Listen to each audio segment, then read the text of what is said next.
자, 오늘 우리가 이제 살펴볼 내용은 웨스트민스터 신앙고백서. 오늘 우리가 이제 6번째 강의가 되어지겠는데, 8번째 항목서부터 9번째 또 시간이 되면 10번째까지 오늘 이렇게 진행을 하려고 합니다. 자, 이렇게 웨스트민스터 신앙고백서의 이제 첫 번째 내용은 성경에 관한 내용들입니다. 왜냐하면 성경이 신앙의 가장 뼈대가 되고 근본이 되기 때문에 우리의 신앙은 하나님의 말씀 위에 세워지는 것이기 때문에 우리가 신앙을 고백할 때 성경은 이러하다라고 하는 것을 통해서 우리의 믿음이 바른 믿음이 되어지도록 만들어가는 겁니다. 자, 그래서 우리 지난주에 살폈던 내용들을 좀 다시 한번 또 읽어보고 또 한번 정리하고 그다음에 또 오늘 새롭게 또 내용들을 이어가겠습니다. 자, 지난주에 이제 프린트 우리 주보가 인쇄가 되지 못해가지고 오늘 해야 될 그런 내용들 뒤에 이제 10번째 항목이 이제 추가가 되어지는데, 그 부분이 없으신 분들은 여러분 그 화면 밑에 실시간 예배를 드릴 때는 실시간 채팅이라고 하는 창이 뜨는데, 그거 맨 오른쪽에 X표 되어 있는 걸 딱 끄게 되면 그러면 그 밑에 설명창이 나옵니다. 화면 밑에 설명창을 딱 클릭하시게 되면 그러면 그 밑에 이 웨스트민스터 신앙고백서 8항, 9항, 10항 이 내용들이 쭉 써 있을 겁니다. 조금 글씨가 작기 때문에 보기가 불편하셔도 그것을 한번 여러분 이렇게 수요 예배 늘 참석하시는 분들은 노트를 하나 좀 마련해서 이 웨스트민스터 신앙고백서를 하나씩 노트에다가 이렇게 옮겨 적어 가다 보면 이것도 굉장히 아주 좋은 그런 믿음이 되어지게 됩니다. 여러분 성경 필사하시는 분들이 계시지 않습니까? 창세기서부터 요한계시록까지 성경을 이렇게 노트에다가 옮겨 적는 아주 굉장히 좋은 그런 신앙의 어떤 방법이 되어지는데, 마찬가지로 웨스트민스터 신앙고백서는 이 66권의 성경을 요약해주고 정리해주는 아주 체계적인 그런 가르침들이 이 웨스트민스터 신앙고백서이기 때문에 한번 노트를 마련해서 많은 분량을 못합니다. 그렇기 때문에 일주일에 한 번씩 그 하고 있는 내용들을 한번 이렇게 노트에 적어가다 보면 그럼 거기서 또 배우는 그런 영적인 은혜가 또 풍성하게 있을 줄로 믿습니다. 자, 8번째 항목을 다시 한번 좀 읽어보고 간단하게 정리하고 그리고 이제 그 다음으로 넘어가도록 하겠습니다. 자, 8번째 항목에서는 이런 내용들이 나옵니다. 하나님의 옛 백성의 모국어인 히브리어로 기록된 구약 성경과 기록될 당시 여러 민족에게 가장 보편적으로 알려져 있던 그리스어로 기록된 신약 성경은 하나님의 감동을 직접 받았을 뿐만 아니라 하나님의 단독적인 보호와 섭리로서 세세토록 순결하게 보존되어 왔으므로 신뢰할 만하다. 그러니까 구약 성경과 신약 성경은 히브리어로 기록되어 있고 신약 성경은 헬라어로 기록되어져 있는데, 하나님께서 이 히브리어 성경, 헬라어 성경, 구약 성경, 이 신약 성경을 성령의 감동이 된 그 기록자들에 의해서 이것이 기록이 되어졌을 때 하나님이 그 가운데 보호하시고 섭리하셔서 이것은 세세토록 영원토록 우리 주님 다시금 강림하실 때까지 이것은 순결하게 잘 보존되어져야 할 신뢰할 만한 하나님 말씀이다 라고 이렇게 정리를 해놓은 겁니다. 자, 구약 성경은 히브리어로 되어 있는데 이 히브리어라고 하는 것은 지금 이스라엘 사람들이 사용하는 언어가 현대 히브리어고 고대 이스라엘 사람들이 썼던 그런 그 언어가 히브리어입니다. 그래서 지금은 사용되어지지 않는 고대 언어이기 때문에 그럼에도 불구하고 이 히브리어는 아주 체계적인 문법 체계를 가지고 있고, 그리고 그 히브리어를 통해서 우리는 구약 성경의 많은 말씀들의 그 의미를 아주 깊은 말씀들을 이제 헤아릴 수가 있는 겁니다. 자, 그리고 신약 성경은 헬라어로 기록이 되어 있는데 이 신약 성경이 기록될 당시, 지금으로부터 한 2000년 전에는 그 당시에 세상을 지배했던 예수님께서 이 땅에 오셨을 때 온 세상은 로마 제국이 모든 세상을 다스렸던 그런 때입니다. 자, 그런데 이 로마라고 하는 나라는 공식적으로는 라틴어를 사용합니다만, 그러나 민간에서는 대부분의 모든 백성들은 헬라어를 사용합니다. 자, 왜냐하면 예수님 오시기 한 300여 년 전쯤에 페르시아라고 하는 나라가 헬라라고 하는 나라에 의해서 망했습니다. 그 헬라라고 하는 나라의 왕이 알렉산더 대왕입니다.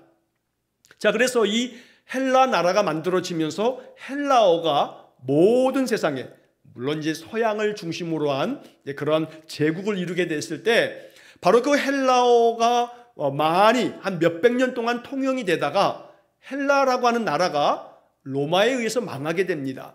자, 그러면서 로마가 세워졌는데 로마는 역시 마찬가지로 헬라가 사용했던 언어와 헬라 시대의 문화를 그대로 답습을 하면서 로마 당시에도 헬라어를 많이 사용을 했습니다. 그래서 헬라어도 역시 공식적인 언어로 사용하고, 그리고 또 동시에 이 로마 사람들은 라틴어를 또 동시에 사용을 했던 겁니다.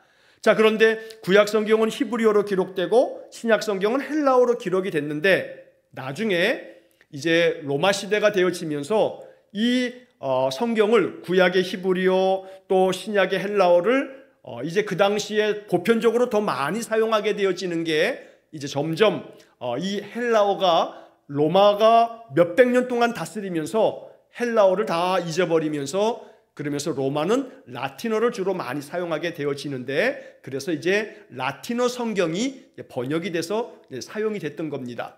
자, 그리고 난 다음에 그 라틴어 성경이 1000년이 넘도록 사용이 됩니다. 루터가 종교개혁을 한 게 1517년.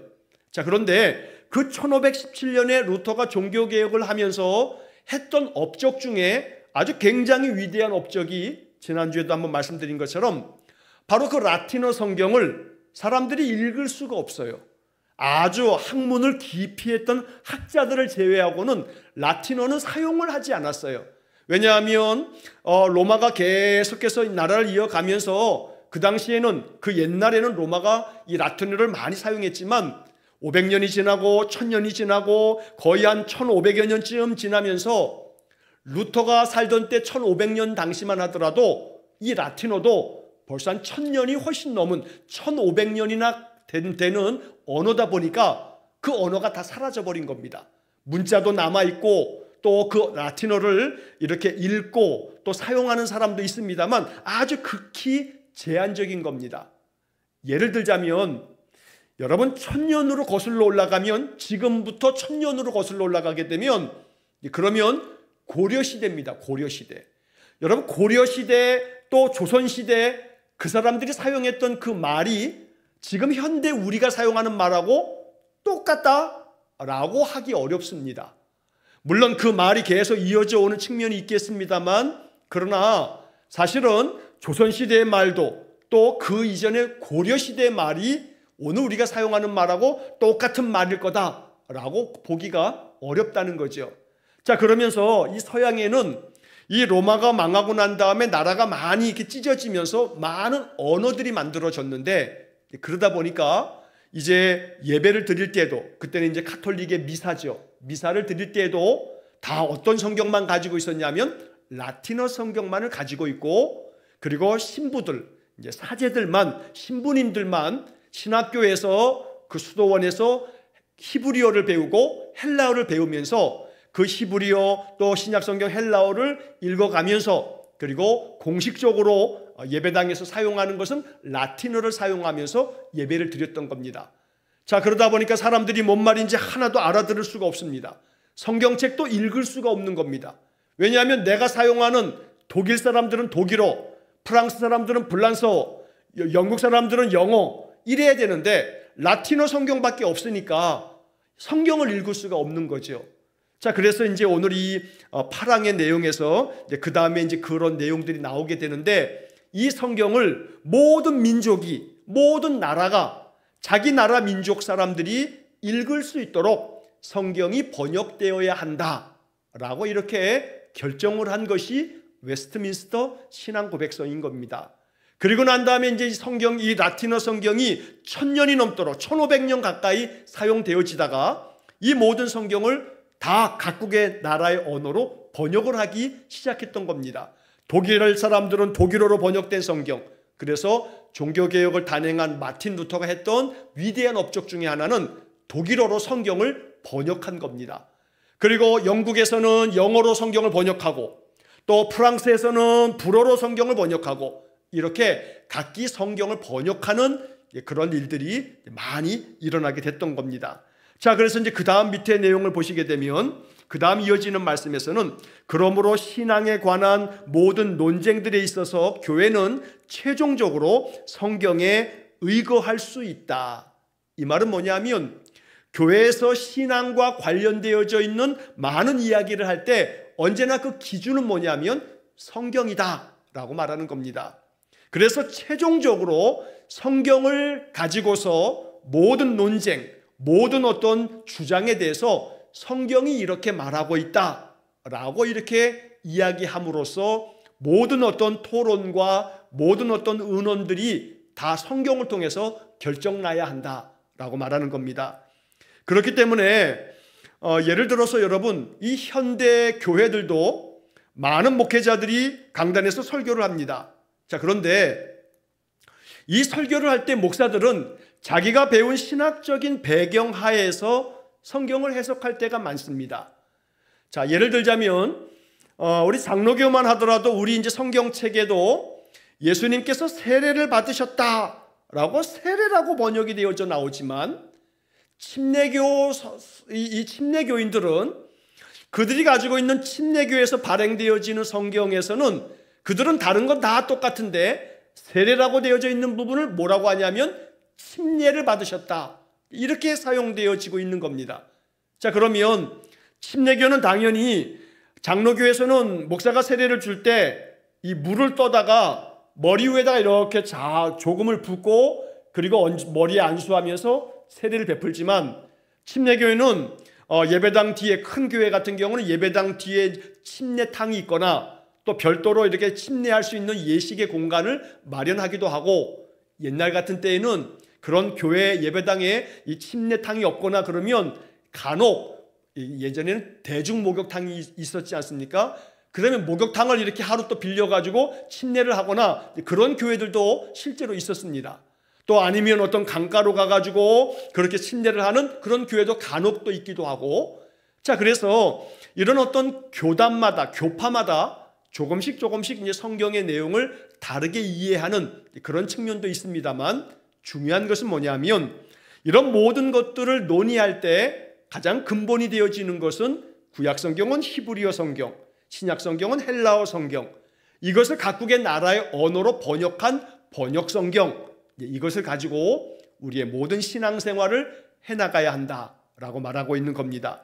자, 그래서 이제 그 다음에 이야기가 이제 지난주에 이 부분의 이야기를 하다가 이제 지난주에 내용을 마쳤는데, 그 다음 이제 나오는 이야기가 그러나 성경을 읽을 권리를 가지고 성경에 관심을 가지고 있으며 동시에 하나님을 경외하는 마음으로 성경을 읽고 탐구하도록 명령을 받은 하나님의 백성이라도 모두가 성경 원어들을 다 아는 것은 아니다. 그러므로 성경은 누구나 읽을 수 있도록 각 민족의 쉬운 언어로 번역되어야 한다라고 되어 있습니다. 자, 아무리 성경을 읽고 싶어도 성경을 마음껏 연구하고 그리고 그 성경에 관심을 가지고 있어도 많은 사람들이, 그 하나님의 백성들이 누구나가 다 성경의 원어를 읽을 수가 없다는 겁니다. 원어를 다 아는 것은 아니다라고 되어 있습니다. 여러분, 헬라어가 참 어렵고요, 히브리어는 더 어렵습니다.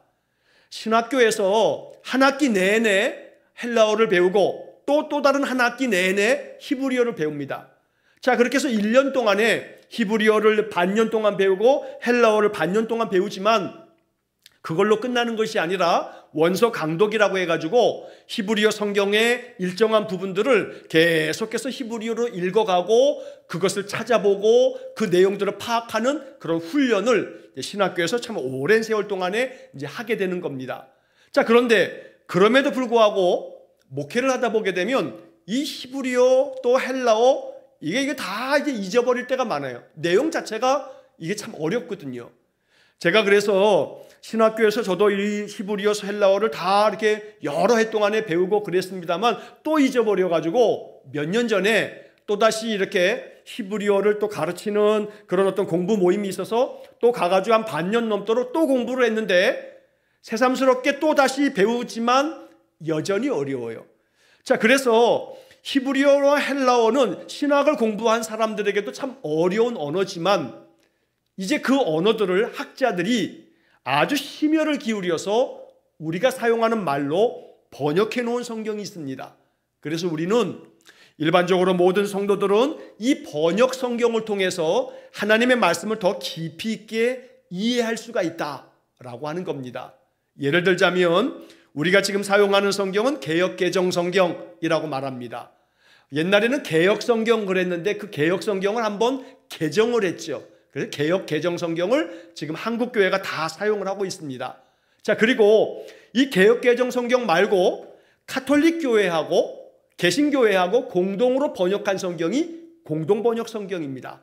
지난주에도 말씀드린 것처럼 바로 가톨릭교회에서 트렌트 공회라고 하는 것이 1962년에서 65년까지 있었는데 그때 가톨릭교회가 결정한 게 뭐냐 하면 그때까지만 하더라도 가톨릭교회는 미사 시간에 항상 라틴어를 읽었습니다. 번역된 성경이 허락되지 않았거든요. 자, 그런데 그러다가 이제 1962년에서 65년까지 이 트렌트라고 하는 회의를 통해 가지고 결정한 것이 뭐냐면 각국의 자기 나라의 언어로 성경을 번역해도 된다라고 하는 것이 로마 교황청에서 결정이 난 겁니다. 가톨릭 교회는 로마 교황청의 명령을 받습니다. 전 세계 가톨릭 교회가 다 그렇습니다. 아주 중앙 집권적이어가지고 맨 위에 로마 교황청에서 어떤 것이 결정되게 되면 그러면요, 우리 한국에 있는 이 서울 대교구 추기경도 있지 않습니까? 여기서 각 교구마다 다 이 어떤 교소가 퍼지면서 그 모든 결정대로 따르게 되어 있는 겁니다. 자, 그래서 한국 교회도, 한국 가톨릭 교회도 그 결정 이후에 1962년에서 65년에 그 결정이 있고 난 다음에 개신교회하고 연합해서 번역을 했는데 그게 공동번역 성경입니다. 그런데 공동번역 성경을 보시게 되면 그 이름들이 번역을 하는 과정에서 가톨릭하고 같이 번역을 해놨기 때문에 그 번역에 있어서 뭐 사람 이름이라든가 또 아니면 지명이라든가 이런 게 우리 개역개정 성경하고 좀 다르게 번역이 됩니다. 예를 들어서 우리는 마태복음 그러지만 가톨릭 성경 이 공동번역 성경에서는 마테오복음 그리고 마가복음 그럽니다만 이 공동번역 성경에서는 마르코복음 뭐 이런 식으로 번역이 되어졌던 겁니다. 자, 그런데 그 번역이 참 의미 깊게 잘 번역이 됐습니다. 한동안 공동번역 성경을 많이 사용했습니다. 그런데 나중에 또 뭐가 번역이 되냐면 새번역이 번역이 됐습니다. 새번역 성경이라고 부릅니다. 자, 이 새번역 성경이 잘 번역된 성경입니다. 구약에는 히브리어, 신약에는 헬라어 성경을 신학자들이, 우리나라 신학자들이 굉장히 오랜 세월 동안에 연구해가지고 번역해 놓은 것이 새번역 성경입니다. 그리고 그 새번역 성경을 신학교에서도, 신학교 교수들도 논문을 쓰거나 그럴 때 새번역 성경을 이렇게 사용할 때가 많이 있습니다. 그만큼 굉장히 원문에 충실한 번역이라고 말할 수가 있습니다. 자, 그리고 난 다음에 세월이 한참 지나고 나서 이제 얼마 최근 들어서 번역된 게 뭐냐면 쉬운 성경이 번역됐습니다.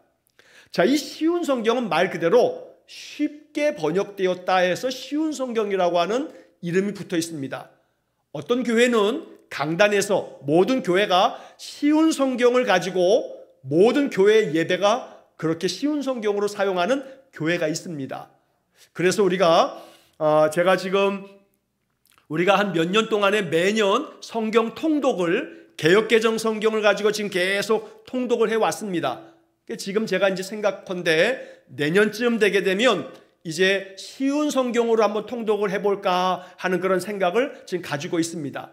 왜냐하면 다른 성경 번역으로 또 한번 읽어보다 보면 이 쉬운 성경의 번역이 우리가 정말 마음에 이렇게 쏙쏙 와닿도록 번역이 되어 있기 때문에 그래서 그 쉬운 성경을 모든 교회가 사용하는 그런 교회들도 있는 겁니다.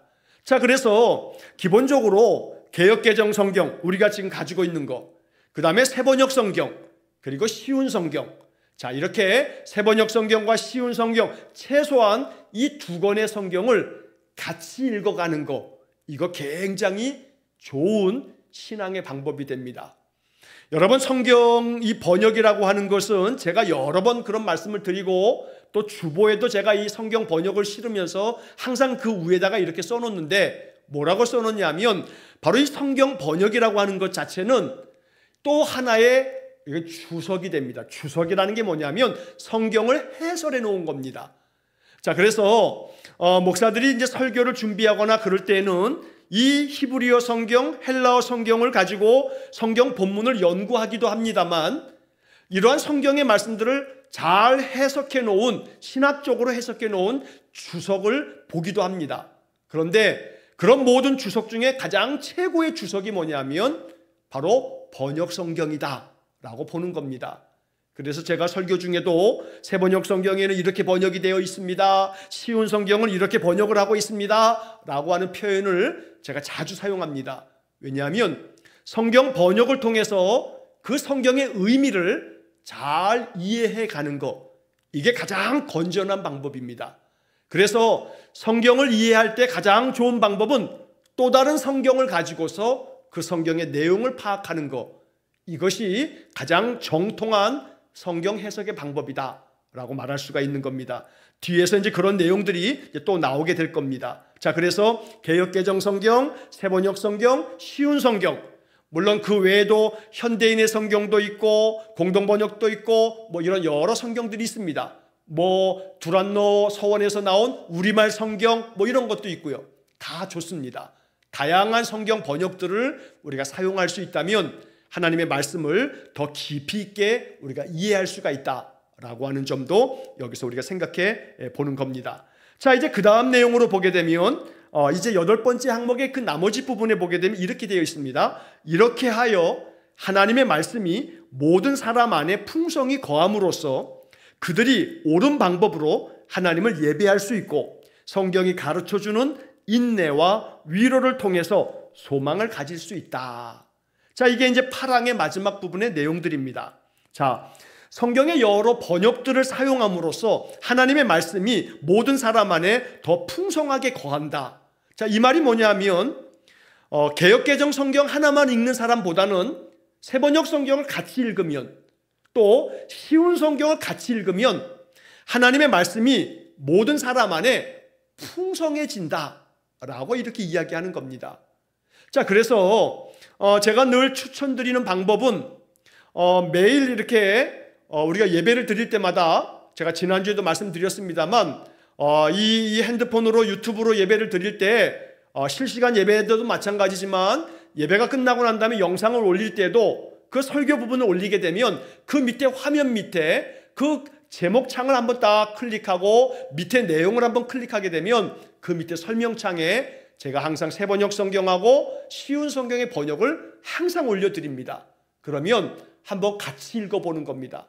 개역 성경으로 성경책을 펴가지고 한번 읽어보고, 그리고 핸드폰을 열어가지고 새번역 성경으로 한번 읽어보고, 그 다음에 쉬운 성경으로 또 한번 읽어보고, 여러분 그렇게 읽다 보면 개역 성경에서는 이렇게 되어 있는데 새번역 성경은 이렇게 쉽게 번역이 되어 있구나, 쉬운 성경에서는 이걸 이렇게 번역을 해놨네, 내용이 조금 다르게 번역했구나, 근데 쉬운 성경이 훨씬 이해하기가 쉽네 라고 이렇게 느낄 수가 있는 겁니다.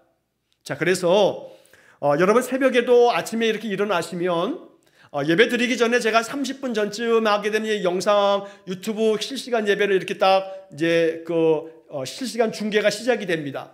자, 그러면 아침에도 좀 일어나셔서 조금 시간의 여유가 있으면 5분 10분이라도 미리 그 화면 밑에를 한번 딱 이렇게 클릭하셔가지고 그날의 새번역 성경, 그날의 쉬운 성경을 한번 한 5분이면 다 읽을 수가 있습니다. 그래서 미리 한 5분 10분 전에, 예배 전에 한번 그걸 이렇게 읽어보신 다음에 말씀을 들어보시면 여러분들의 마음속에 이 말씀이 이런 의미구나 하고 이렇게 생각하고 있다가 목사의 설교를 들으면서 이 말씀이 그런 거구나 라고 이렇게 확실하게 마음에 알아가다 보면 성령께서 이 말씀들을 통해서 내 마음속에 이렇게 깨닫게 해주시는 또 다른 말씀의 풍성함이 있다는 겁니다. 여러분, 이 성경의 말씀은 죽은 책이 아닙니다. 죽은 언어가 아닙니다. 이것이 하나님의 말씀이라 믿을 때 이 성경은 지금도 살아 역사하는 능력이 있는 말씀입니다. 그렇기 때문에 우리 성도들은 성경의 말씀을 통해서 하나님의 능력을 경험하게 되는 겁니다. 이것은 그냥 몇 사람들의 주장이 아니고 2000년 동안에 지금 이 시대를 살고 있는 많은 그리스도인들이 성경을 통해서 자신의 인생의 삶이 놀랍게 변화되고 성경을 통해서 마음에 큰 위로를 받고 능력을 받고 힘을 받아서 말씀 붙들고 살아가는 그런 성도들이 이 땅에 지금도 많습니다. 그러니까 성경은 살아있는 하나님의 능력의 말씀이기 때문에 우리가 이 말씀을 더 풍성하게 하려면 개역성경만 읽지 마시고, 왜냐하면 개역성경이 어렵게 번역이 돼가지고 읽어도 무슨 말인지 몰라요. 그러면 읽어도 무슨 말인지 모르면 그냥 하얀 종이에 까만 글씨 읽어가는 거죠. 그러면 이 말씀이 내 마음속에 이렇게 막 아주 사무치게 와닿지 않을 때가 있어요. 그러니까 이해할 수 있는 언어로 번역되어야 하는데 이 개역개정만 하더라도 번역이 어려워요. 그래서 개역개정 성경을 읽다 보면 무슨 말인지도 모르고 그냥 지나갈 때가 있단 말이에요. 천천히 읽어가는 게 필요하지만 우리가 통독을 할 때는 통독은 통독 나름대로의 목적이 있어요. 제가 조금 이따 그 말씀을 드릴 건데, 통독은 통독의 목적이 있고, 아침에 우리가 묵상을 할 때는, 새벽 기도회 때는 조금씩 문단마다 말씀을 읽어가지요. 이게 두 개가 같이 병행이 돼야 되는 겁니다. 통독은 빠른 시간 안에 1년에 한 번씩 쭉 읽어가는 겁니다. 새벽 예배 때는 조금씩 한 10절, 20절 요 내에서 성경을 읽어가면서 그 말씀의 의미를 계속 깊이 더 많이 생각하는 거죠. 이 두 가지가 성경 읽기에 좋은 방법입니다.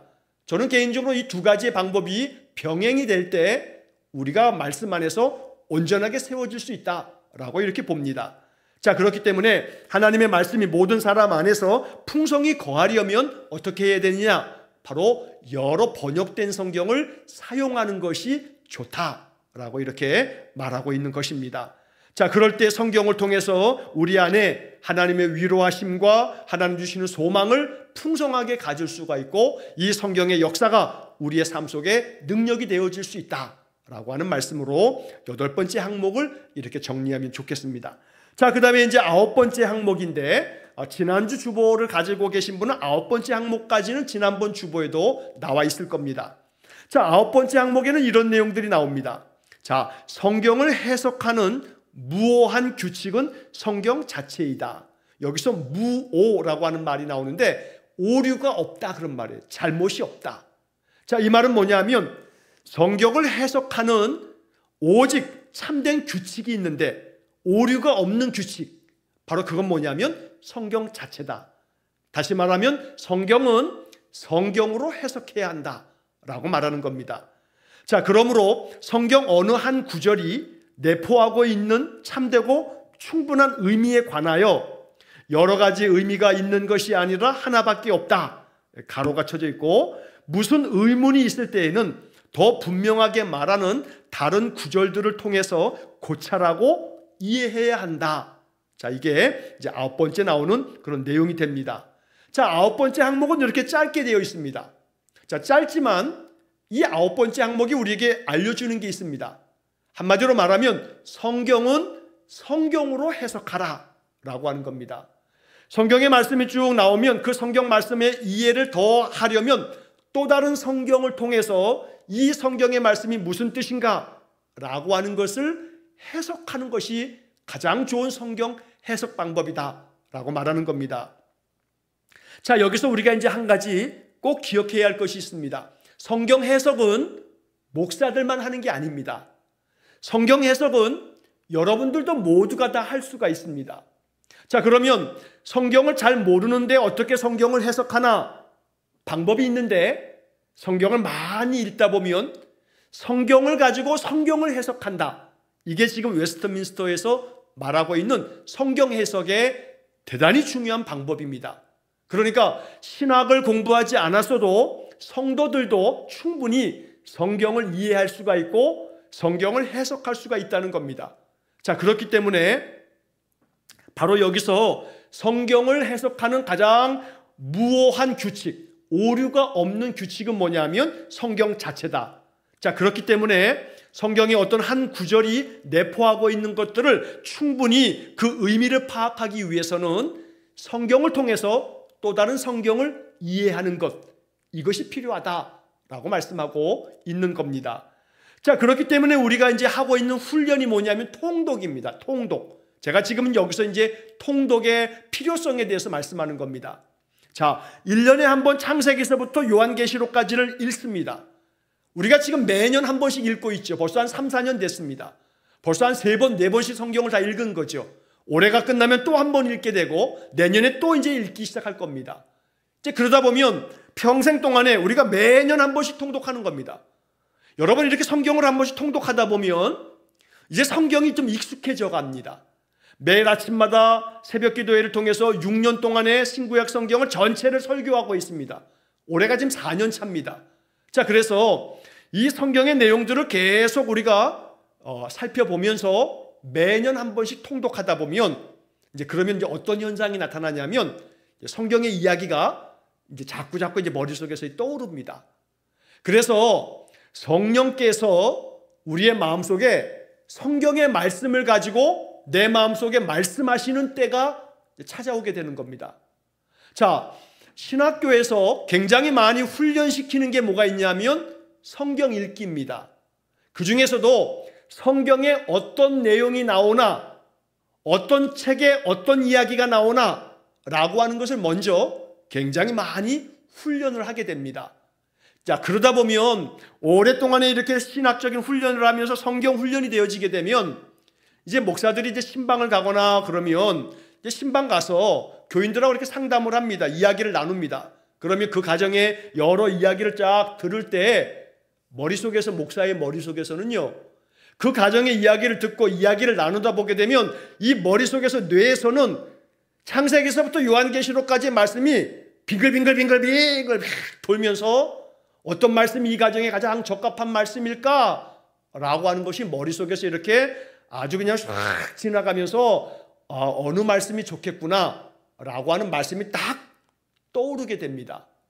자, 이게 그냥 그렇게 되어지는 게 아니고 신학교에서 신학훈련을 받으면서 성경의 말씀들을 수없이 읽다 보게 되면 그러면 이 성경의 말씀이 무슨 의미고 이 성경은 어떤 뜻이 있고 그래서 이것은 어떤 경우에 이것이 우리들의 삶 속에 필요하고 이런 어떤 말씀 읽기 훈련이 계속 되어지게 되면 그때마다 필요한 말씀을 가장 적합하게 함께 나눌 수 있도록 성령께서 생각나게 해주십니다. 성령께서는 하나님께서 우리에게 말씀해 주신 것을 생각나게 하시는 분이라고 요한복음에 기록이 되어져 있습니다. 자, 그래서 성도들도 1년에 한 번씩 성경을 계속해서 읽다 보면 그 중에는 성경이 읽다가 은혜로운 말씀도 있고요, 어려운 말씀도 있지만 어려운 말씀은 그냥 지나가는 겁니다. 그거 통독을 할 때는 읽어가면서 마음에 굉장히 와닿는 구절들, 은혜로운 구절들이 있으면 그 구절들에다가 성경책에다 이렇게 한번 밑줄도 그어가면서 읽어가면 더할 나위 없이 좋죠. 그게 아니라 할지라도 성경을 계속 듣고 계속 읽어가다 보게 되면 이게 몇 년 이상 쌓이게 되면 성경의 말씀이 자꾸 마음속에 생각나게 될 때가 있습니다. 성령께서 그렇게 역사해 주십니다.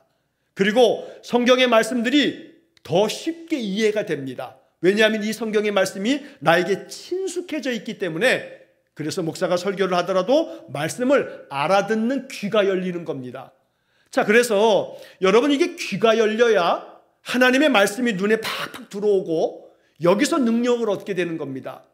성경은 굉장한 능력이 있는 하나님의 말씀입니다. 그러면 이 말씀에서 우리가 어떤 용기를 얻게 되고 힘을 얻게 되고 위로를 얻게 되고 또 나의 잘못된 것들을 이 말씀을 통해서 깨닫게 되어지면서 내 심령이 책망을 받으면서 나 자신을 고쳐가고 그러면서 끊임없이 하나님께서 기뻐하시는 사람으로 나 자신이 변화되어지지요.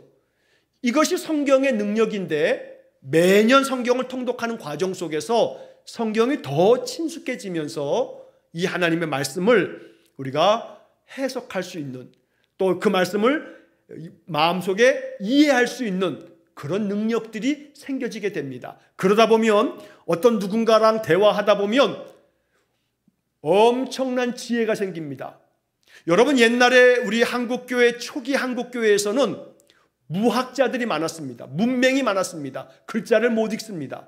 그런데 우리 할머니, 그 할머니 때 신앙의 그 첫 초기 한국교회 신자들은 글자는 읽을지 몰랐지만, 읽을 수 없었지만 선교사님들이 또 교회의 어떤 강도사님들이, 목사님들이 말씀을 전해주고 그러면 그 말씀을 계속해서 듣고 또 듣고 매일같이 새벽 기도했대, 또 뭐 예배 시간마다 가서 말씀 듣고 그러면서 말씀으로 말미암아 지혜가 생기고 통찰력이 생기고, 그래서 옛날 우리 신앙의 선배들은 굉장히 지혜로운 그러한 통찰력을 가지고 있는 성도들이 굉장히 많았습니다. 그래서 말씀을 통해서 그들의 어떤 인격이 변화되어서 굉장히 덕이 있고 사랑이 넘치고 정말 감동이 되는 분들이 있었어요. 제가 86년도에 신학교를 입학했습니다. 대학의 86학번인데 신학교 입학하고 난 다음에 신학교 1학년 때 제가 모교회에서 유치부 전도사를 했어요. 그래서 전도사 생활을 제가 처음 했어요. 자, 그래서 그 전도사 생활을 할 때 제 모교회에서 저를 어려서부터 가르쳤던, 제가 6, 5살 그 어간사부터 저희 어머니가 교회 신앙생활을 시작하면서 이제 출석했던 교회인데, 어려서부터 저를 유치부 때부터 쫙 가르치고 또 이렇게 또 주일학교에서 계속 저희 주일학교 교사였던 많은 그런 집사님들이 권사님 되고 장로님 되고 이제 그랬는데도 불구하고 제가 대학교 1학년 20살입니다. 대학교 1학년 20살에 그때 목사님께서 저를 신학교에 들어갔으니 유치부 전도사 하라고 해가지고 유치부 전도사를 제가 한 2, 3년 했습니다. 그런데 저희 모교회 여러 집사님들 또 권사님들 또 장로님들이 20살 이 대학교 1학년 어려서부터 이 교회에서 자랐던 저를 전도사님 그러면서 그분들이 보여주었던 모습은 제가 지금도 잊을 수 없는 분들이 있습니다. 굉장히 그분들의 어떤 그런 성품과 그분들이 가지고 있는 신앙의 모습들은 굉장히 존경스러운 분들입니다. 그래서 저는 개인적으로 신학교에서 교수들을 통해서 신학을 배우긴 했습니다만, 사실은 전도사 생활할 때, 부목사 생활할 때, 또 지금도 제가 이렇게 담임 목사로 목회를 하면서도 교인들을 통해서 제가 배우는 바가 굉장히 많습니다. 그런데 그 교인들 한 분 한 분 중에서 목사의 마음에도 정말 감동이 되는 그런 분들의 그 신앙의 모습을 보게 되면 그분들이 말씀을 통해서 그 신앙의 인격이 아름답게 만들어져 있는 그런 분들을 보게 되는 겁니다. 자, 왜 이런 말씀을 드리냐면 성경의 말씀을 가까이 하고 말씀을 끊임없이 듣고 그 말씀을 사모하고 그러는 분들에게 성령께서 그 말씀이 그 속에 살아있도록 계속해서 만들어 주시기 때문에 그들의 그 신앙과 삶의 모습이 아주 굉장히 존경스러울 만한 그런 모습으로 이렇게 만들어져 가더라는 겁니다. 우리의 신앙이 그와 같아지기를 간절히 축원합니다. 성경은 성경으로 해석되어질 때 이게 바로 정통입니다. 성경을 해석할 때 이 이단들은 신천지도 그렇고 하나님의 교회도 그렇고 뭐 통일교도 그렇고 뭐 예수재림교 안식교도 그렇고 성경을 지들 멋대로 해석합니다. 이 성경의 내용은 이런 거고 저런 거고 지들 갖다가 마음대로 지들끼리 갖다 붙이는 겁니다.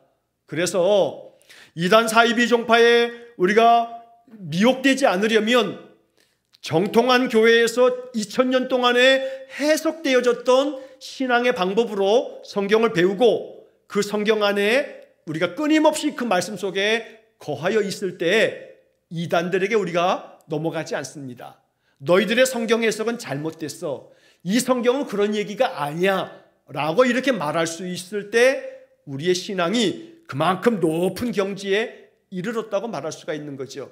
자, 그렇기 때문에 우리가 끊임없이 말씀을 더 깊이 바라보는 그런 연습을 해나가야 되는 겁니다. 다 이루었다 없습니다. 죽을 때까지 하나님의 말씀을 보고 또 보고 또 보고 계속 배우고 또 배우고 배우는 그러한 계속된 경주만이 있을 뿐입니다.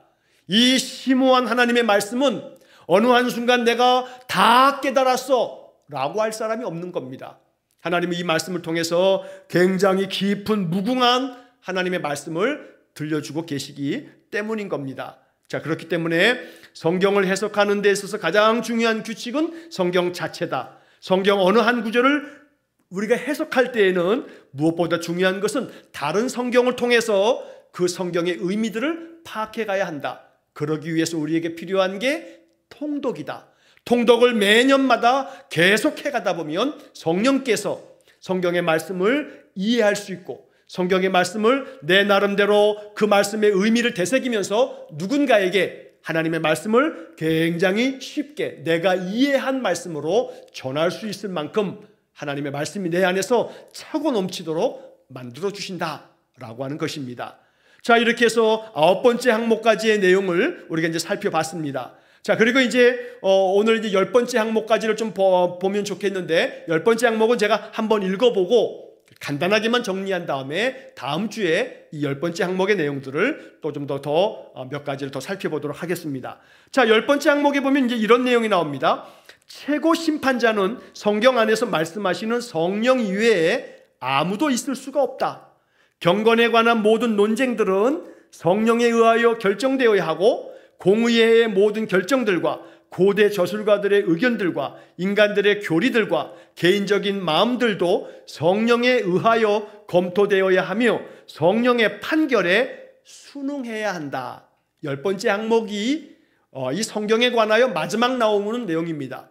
자, 성경에 대한 마지막 내용에서 강조하고 있는 게 뭐냐면 성령 안에서 그리고 성령으로 모든 것이 해석되어야 한다. 성령에 대한 말씀을 이 10번째 항목에서 말하고 있습니다. 자, 이 말은 뭐냐면 결국 모든 성경을 해석하고 이해할 때 마지막 최고의 심판자는 성경 안에서 말씀하시는 성령님밖에 없다라고 말하는 겁니다. 그래서 우리가 앞의 시간에서 제가 어떤 말씀을 드렸냐면 웨스트민스터 신앙고백서에 성령의 내적 조명 이런 말씀을 드렸습니다. 여러분, 깜깜한 밤에 조명이 딱 비추면 거기는 환하게 보입니다. 조명이 비치는 곳에 그 빛 때문에 환해지는 겁니다. 이 말이 뭐냐면 성경의 말씀도 그냥 읽어가다 보면 모르겠는데 성령께서 내 마음속에 조명을 딱 비춰주면 그 말씀이 내 마음속에 더 와닿는 살아있는 말씀이 된다는 겁니다.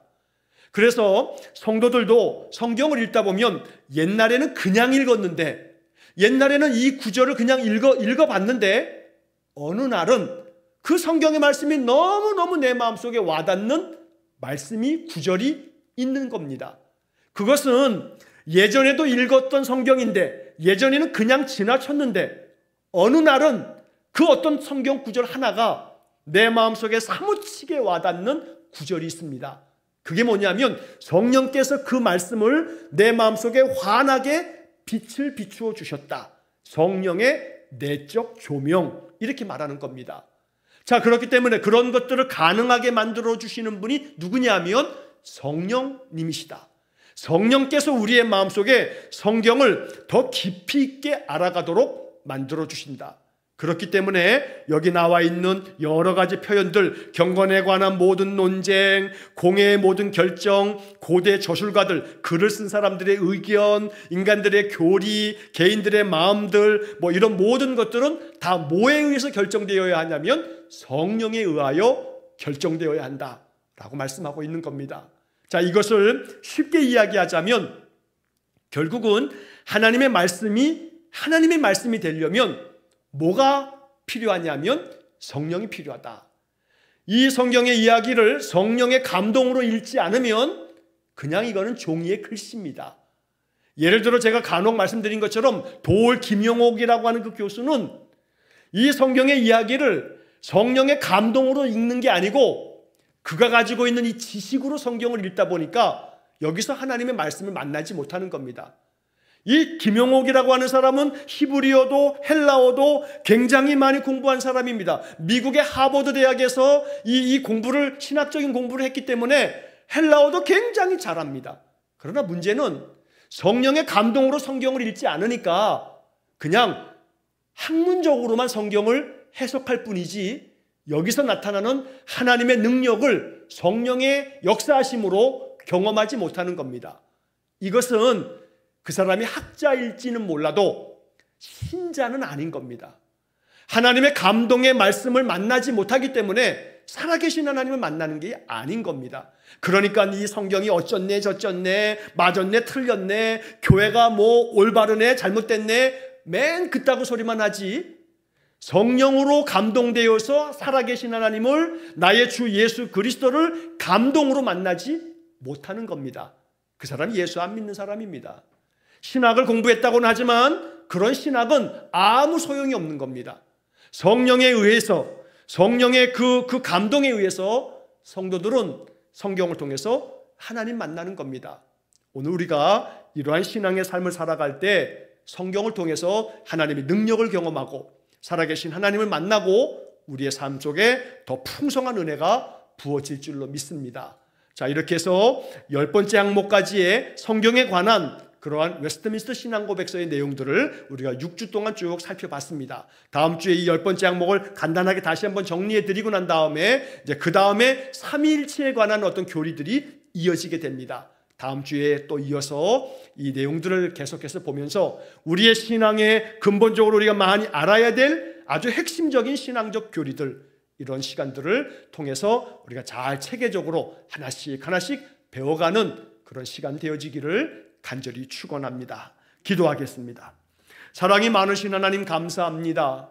우리의 신앙이 그저 구슬이 서말이어도 꿰어야 보배라는 말처럼 여러 가지 많은 말씀을 듣고 말씀을 배우고 그런 모든 말씀들이 하나의 구슬로 깨어짐으로써 이것이 우리의 신앙의 보석 같은 그런 찬란한 생명력이 있는 하나님의 능력의 말씀 되어짐으로 우리의 신앙이 더욱더 확고부동한 그러한 믿음이 되어지도록 만들어 주옵소서. 수요일 저녁마다 우리의 시간을 헌신하고 하나님 앞에 중심으로 예배하는 모든 성도들에게 은혜를 내려주시고, 예배에 참여하지 못해도 이후에라도 이 말씀들을 계속해서 또 시청하면서 우리의 신앙을 더욱더 바르게 세워가는 모든 성도들에게 한량없는 은혜를 내려주옵소서. 모든 것을 다 주님께 의탁하오며 예수님 이름으로 기도하옵나이다. 아멘. 우리 구주 예수 그리스도의 은혜와